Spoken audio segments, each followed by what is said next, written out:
जनती जो जारल जई है, जनती जो जारल जई है, आग में दहेज के पाप नाही करती बेटी, पाप नाही करती बेटी, ससुरा में भेज के पाप नाही करती बेटी।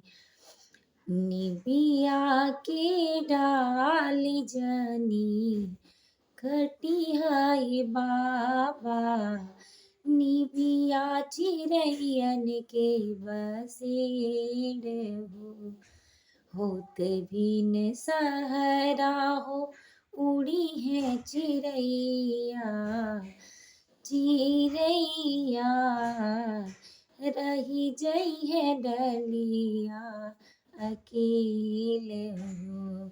और एक राग इसका और है, निमिया के डाढ़ी जनी कटी है बाबा, निबिया चिरैयन के बसेड़ हो, होत बिन सहरा हो, उड़ी है चिरैया, रही जई है सुगना खेल हो। नमस्कार, मैं हूँ अर्चना तिवारी। स्वागत करती हूँ अपने चैनल में ज्ञान की बात विद अर्चना चिंतामणि में आप लोगों का। कैसे आप लोग ये बताने के लिए कमेंट बॉक्स में हर हर महादेव, जय माता जी हमेशा की तरह जरूर लिखें। अगर आप मेरे चैनल पे नए हैं तो हर नोटिफिकेशन आपको पहले प्राप्त हो मेरा, इसके लिए चैनल को सब्सक्राइब कर लीजिए। अगर मेरी वीडियो आपको पसंद आती है तो लाइक जरूर कर लीजिए, शेयर करना बिल्कुल न भूलिए, क्योंकि मेरे साथ धर्म और आस्था अनेकों ज्ञान में जुड़ने के लिए आपका तहे दिल से स्वागत और वेलकम है, मोस्ट वेलकम। तो आप जरूर जुड़िए। और एकता में अखंडता की विजय होती है, अखंडता में एकता की विजय होती है। अगर हम सब साथ रहेंगे तो किसी को भी तोड़ना मुश्किल होगा। तो इसीलिए एक लकड़ी लकड़ी अगर हो तो आसानी से कोई तोड़ सकता है, लेकिन अगर पूरा गट्ठर है तो हाथ में नहीं आएगा तो तोड़ेगा क्या। इसीलिए हमारे धर्म से जुड़ने के लिए, हमारे आस्था से जुड़ने के लिए, हमारे विश्वास से जुड़ने के लिए, हमारे परमात्मा से जुड़ने के लिए वीडियो को लाइक करें, चैनल को सब्सक्राइब करें, शेयर करना बिल्कुल ना भूलें। आप सोच रहे होंगे कि आज मैं ये गाना क्यों सर्वप्रथम आपको सुनाई हूँ। तो एक भैया रंजीत तिवारी ने मैसेज किया था कि दीदी आप तो बहुत अच्छा अच्छा ज्ञान देती हैं, पर मेरी 3 बेटियां हैं और तीनों बेटियां पढ़ती हैं, लोगों से उनको निंदा का सामना करना पड़ता है और मुझे भी बहुत कुछ सुनना पड़ता है। इसलिए मुझे इस तरह का कुछ बताइए कि मैं लोगों की बातों को सुनकर नेग्लेक्ट कर सकूं, यानी निगेटिविटी जो हमारे अंदर है वो बाहर निकल जाए और मैं ज़्यादा ना सोचूं। मेरी सेहत खराब हो जाती है, मैं किसी से कहता नहीं, घूरता हूँ। तो भैया ये वीडियो पर्सनल आपके लिए है, लेकिन जो जो देखेगा सब लोग मोटिवेट होंगे। उम्मीद है कि सबको अच्छा भी लगेगा और इस वीडियो से काफ़ी सीख मिलने वाली है। तो वीडियो में इन तक बने रहिए और बिल्कुल ध्यान से इन बातों को सुनकर अपने मन में उतार लीजिए। आपको दुनिया की किसी की सुनने की ज़रूरत ही नहीं पड़ेगी। और इस बात की भी उम्मीद है कि आपकी बेटियां बेटा बन के आपका वो सपना पूरा करेंगी कि जो किसी के बेटे नहीं कर पाते हैं। तो चलिए सबसे पहले शुरू करते हैं कि बेटियां और बेटे समाज का सुनेंगे अगर और अपना नहीं सुनेंगे तो आप हमेशा परेशान रहेंगे। तो सर्वप्रथम भैया हर एक हेडिंग और हर एक लाइन आपके लिए इम्पोर्टेंट है, आप सभी लोगों के लिए इम्पोर्टेंट है। तो वीडियो में इन तक बने रहिए और बिल्कुल ध्यान से इन बातों को सुनिए और ये भी देखिए कि क्या सच है क्या झूठ है, कमेंट करके जरूर बताइएगा। आप मेरी वीडियो कहाँ से देखते हैं ये भी हमें जरूर बताइए। मुझे भी आपके एक लाइक और सब्सक्राइब से, आपके एक कमेंट से हिम्मत और ताकत बहुत मिलती है, आगे बढ़ने की क्षमता मिलती है। मेरी तबीयत भी खराब हो तो भी मैं काम करना नहीं छोड़ती हूँ, तो इसीलिए कि मुझे भी आप लोगों से बहुत लगाव है। तो आप भी इस बात को जाहिर कर दीजिए कि आपको भी मेरी वीडियो का इंतजार होता है। तो चलिए यहाँ से शुरू करते हैं। सबसे पहले, अगर जब तक आप दूसरों का सुनते रहेंगे तब तक आपके दिमाग में उल्टी-सीधी चलती रहेंगी और आप अपने काम पर फ़ोकस नहीं कर पाएँगे, अपने आप को 100% नहीं दे पाएँगे। आपकी काबिलियत निखार कर बाहर नहीं आएगी और जब तक लोगों का आप सुनेंगे, आपका दिमाग 100% काम नहीं कर पाएगा। तो इसलिए आप दूसरों का सुनना बंद कर दीजिए, खुद को व्यस्त रखना शुरू करिए। जब आप अपने आप में व्यस्त हो जाएँगे, तो लोगों की बातें सुनने का आपको अवसर ही नहीं मिलेगा। जब आप ही लोगों की बात सुनकर ये डिसीज़न लेंगे कि लोग क्या सोचते हैं, लोग क्या कहेंगे, लोग ऐसे बोलेंगे, वैसे बोलेंगे, तो जब जो लोग सोचते हैं अगर वो आप सोचेंगे, तो परेशान भी तो आप ही होंगे ना। तो इसलिए आप परेशान मत होइए, लोगों का काम है सोचना, आपको गिराना, लेकिन आपका काम है कि अपनी हर बिगड़ी चीज़ को बनाना, अपने आप को 100% देना, अपने काम को 100% देना, अपने परिवार को 100% देना, लोगों की बातों को नहीं सुनना। इससे भी आपको टाइम मिलता है तो भगवान को पूरा का पूरा परसेंट देना, नहीं 100 का 100% देना। आप अगर इसमें व्यस्त हो गए तो किसी की बात सुनने की ज़रूरत नहीं पड़ेगी और कहा जाता है जहाँ से हमारी शक्तियाँ समाप्त होती हैं, ईश्वर की शक्तियाँ वहीं से शुरू होती हैं यानी प्रारंभ होती हैं। अगर आपको आपकी ईमानदारी से जीना है तो इससे बड़ी कोई विरासत नहीं होती। अगर आपको अपने संस्कारों में अपने बच्चियों को, अपने बच्चों को ढालना है, तो इससे बड़ा आप कोई दौलत उनको नहीं दे पाएँगे। तो इसीलिए विरासत में अगर उनको कुछ देना है, तो ये दीजिए जो संस्कारों में शामिल होते हैं। तो फर्स्ट संस्कार ये है कि अपने बच्चों को आत्मनिर्भर बनाइए, चाहे आपकी बेटियाँ हैं, चाहे आपके बेटे हैं। उनको वैलिड क्षमता यानी जो वैलिड क्षमता होती है वो दीजिए कि जिससे वो कम्फर्ट ज़ोन में हैं, उससे बाहर निकलने का साहस रखें। उनको सही और गलत चीज़ों का दायरा क्या होता है, मर्यादा क्या होती है, संस्कार क्या होता है, वो सिखाइए। उनको मेहनत करना सिखाइए कि जो वो करें 100% देकर मेहनत करें, क्योंकि मेहनत के आगे तकदीर, भाग्य, लकीर सब कुछ हार जाता है जब आप मेहनत करना शुरू कर देते हैं, क्योंकि हमारा कर्म जैसा होगा, फल वही आएगा। जो वृक्ष लगाएँगे, वही फल उसमें से निकलेगा। जैसा पेड़ लगाएँगे, लकड़ी वही मिलेगी। अगर चंदन का होगा तो चंदन मिलेगा, नहीं तो धतूरा होगा तो धतूरा मिलेगा। लेकिन लकड़ी वही मिलेगी, उसी प्रकार का काम होगा। तो इन बातों पर विशेष ध्यान रखें। अपनी बेटियों को प्रिंसेस बनना, देवी बनना बिल्कुल ना सिखाएँ, क्योंकि अगर वो लड़कियाँ खुद में निर्भर हैं, आत्मनिर्भर हैं, आत्मसम्मान से परिपूर्ण हैं, संस्कारवान हैं, तो आपको सुरक्षा कवच देने की, आपको उनका बॉडीगार्ड बनने की, आपको उनको बाहर लेके जाने की, आपको उनके साथ चलने की, आपको उनकी ज़िम्मेदारियाँ निभाने की, सारी चीज़ों से छुटकारा मिल जाएगा। क्योंकि वो जब स्वयं में अवेलेबल होंगी तो आपकी ज़रूरत उनको सिर्फ़ वहाँ पड़ेगी जहाँ उनके पिता, उनके पेरेंट्स और उनकी ज़रूरत होगी, और जगह वो अपनी समस्या का समाधान बना लेंगी। उनको आई हुई विपत्तियों से बाहर कैसे निकला जाता है ये सिखाइए। आत्मनिर्भर बनना सिखाइए, आत्म क्षमता को देना सिखाइए। तो चलिए इन सारी बातों पर विशेष रूप से बात करते हैं। सबसे पहले कि लड़कियों को प्रिंसेस बुलाना, देवी बुलाना, माताजी समझकर चरण स्पर्श करना बिल्कुल छोड़ दीजिए। क्योंकि आप करिए, उनका सम्मान करिए, लेकिन दिल से करिए, दिमाग से करिए, आत्मा से करिए, लेकिन ये मत सोचिए कि वो बेटियाँ सिर्फ़ आपके लिए देवी हैं, आपकी लक्ष्मी हैं, वो आपके साथ आई हैं या भगवान ने उनको दिया है तो उनके अंश से धन देंगे और आप अमीर हो जाएँगे। बिल्कुल नहीं, क्योंकि ये सही है कि बेटियों के कर्म अपने-अपने होते हैं और वो आती हैं, अपना कर्म लेकर आती हैं, लेकिन इसके साथ ये भी निर्धारित होता है कि आपका कर्म तो बन रहा है, लेकिन उनका कर्म बिगड़ जाएगा। इसीलिए उनको देवी मानिए, तो जिस जगह पे उनको बैठाकर पूजना है, वहाँ देवी मानिए। उनको प्रिंसेस मानिए, दिल से मानिए उनकी ज़रूरतों को, उनके अच्छी चीज़ों को, उनको पर्सनैलिटी डेवलपमेंट से अच्छा बनाइए, देवी मानिए, लेकिन उनको जिस साँचे में ढालना है, उसमें ज़रूर ढालिए। वहाँ उनको देवी कह के पुकारना, बुलाना प्रिंसेस बंद कर दें। क्योंकि ये शब्द ऐसे हैं कि किसी भी लड़की को अच्छा करने के लिए तो प्रेरित बिल्कुल ही नहीं करते हैं, क्योंकि छोटे पे बच्चे भोले होते हैं और भोले होने की वजह से उनको लगता है कि मेरे मम्मा-पापा प्यार ज़्यादा देते हैं और इस वजह से वो अच्छे काम को भी बिगाड़ना शुरू कर देते हैं।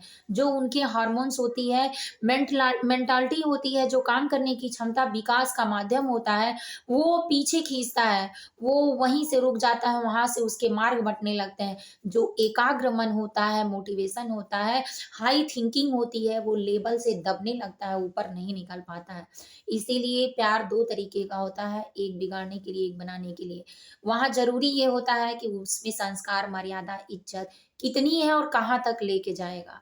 तो इन दोनों चीज़ों को निर्धारित कर लीजिए। तो आपने पहला स्टेप सुना, दूसरे स्टेप में मर्यादा यानी संस्कार दीजिए। संस्कार में आपको उनको ज़रूरत पड़ने पे मारना भी है, ज़रूरत पड़ने पे डाँटना भी है, ज़रूरत पड़ने पे रोक-टोक भी लगानी है और सारी मनोकामनाओं को नहीं पूरा करना है।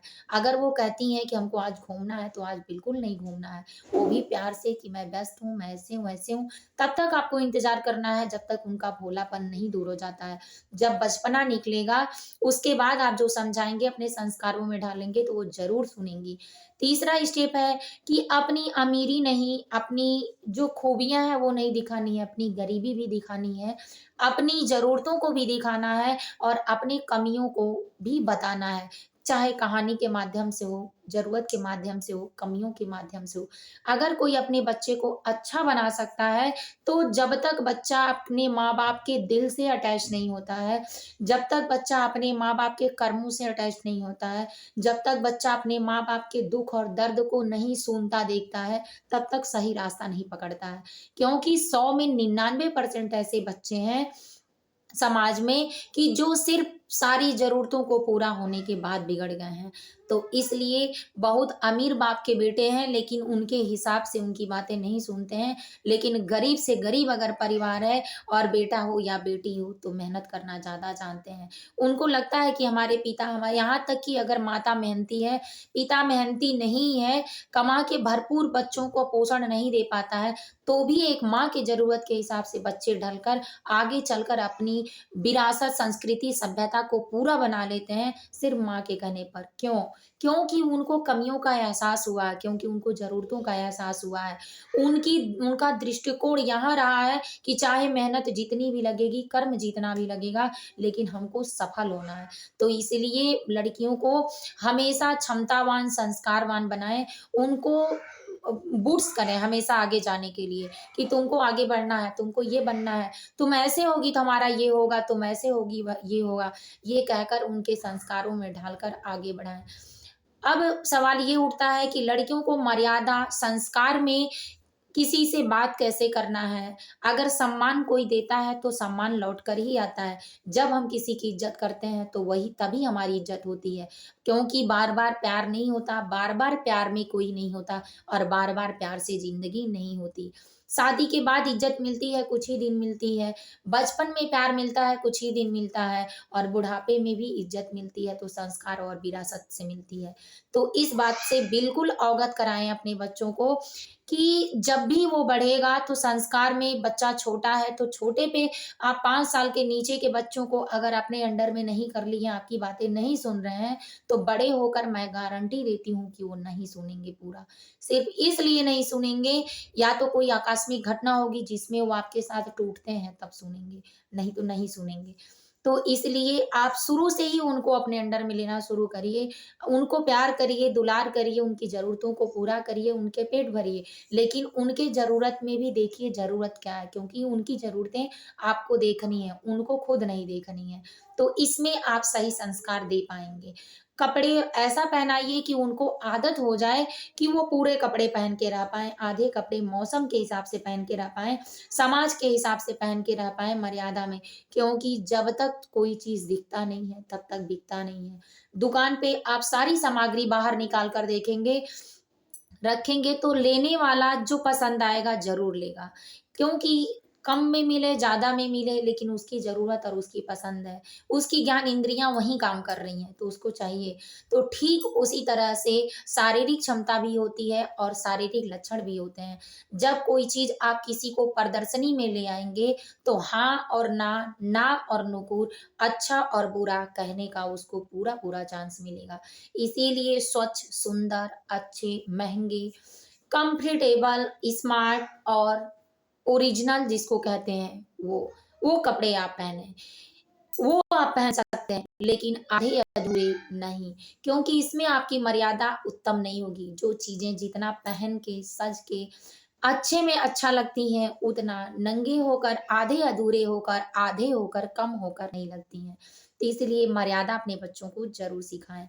चौथा स्टेप ये है कि बच्चों के साथ ढलना खुद को भी सीखें, समझना सीखें कि वो क्या चाहते हैं। उम्र के हिसाब से उनको अकेला ना छोड़ें, उनको प्यार में हमेशा बाँधने की कोशिश करें। अपनी बेटियों को ज़िम्मेदारी देने की कोशिश करें, ज़िम्मेदारियाँ वो कैसे निभाती हैं, उसमें उनका मान-सम्मान दें, उनकी सराहना करें। जब बेटियों को ज़िम्मेदारी निभाना आ जाता है, तो वो चाहे ससुराल में हो, चाहे मायके में हो, नौकरी में हो, घर पे हो, हर जगह उनको सम्मान मिलता है, अपनी आदतों को वो कहीं छोड़ नहीं पाती हैं। और इस तरह बेटियों के कंधे पर तो 2 घर का बोझ होता है। अगर लड़के हैं तो एक ही जगह रह जाते हैं, लेकिन लड़कियाँ पिता के घर में भी रहकर ज़रूरतों को पूरा करती हैं, क्योंकि वहाँ के उनके संस्कार से आने वाली हर पीढ़ियों का संस्कार होता है और सुनाया जाता है। और शादी के बाद उनके संस्कार में उनका पति ढलेगा, उनके बच्चे ढलेंगे और किसी का कुल खानदान ढलेगा। तो इन बातों को भी विशेष रूप से याद रखें कि बेटियों को इतना मर्यादित कर दें कि चाहने वाला भी उनको चाहकर उनकी ज़िम्मेदारियों से ना गिरा पाए, और जो मेहनत करता है सम्मान उसी का होता है। किसी के धन से अगर सम्मान होता, तो आज न जाने कितने अच्छे-अच्छे लोग दुनिया में पड़े हैं कि उनको जानते हुए भी कोई उनका पैर नहीं छूता है। और एक प्रेमी हो, एक पुजारी हो, परमात्मा हो भगवान का, तो सब लोग सबसे पहले नमस्कार करते हैं, क्योंकि उनके अंदर संस्कार संस्कार सकारात्मक क्षमता वाली, पॉजिटिविटी वाली होती है, जो उनके संस्कारों को ढालती है। तो ये चीज़ें ज़रूर याद रखें। अब चौथा स्टेप ये है कि उनको ज़िम्मेदारी में रहकर भी अगर विपत्तियाँ साथ आती हैं, तो बाहर कैसे निकालें। तो बेटियों को ये सिखाएँ कि ज़िम्मेदारियों में भी अगर कोई चीज़ आता है, सुख-दुःख, तो एक समान कभी नहीं रहता है। क्योंकि अगर दुःख आता है, तो ये याद रखें कि ये भी कुछ ही दिनों का है। अगर सुख भी है, तो ये याद रखें कि ये भी कुछ दिन का है, उसी के हिसाब से ढल के रखें। कभी कोई परेशानी घर नहीं बनाएगी, और कोई बात दिल पे लेना नहीं है।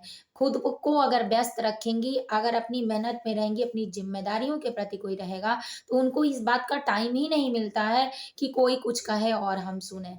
और सबसे चौथा मेन इम्पोर्टेंट है कि भगवान के प्रति भी भजन कीर्तन ज़रूर करें।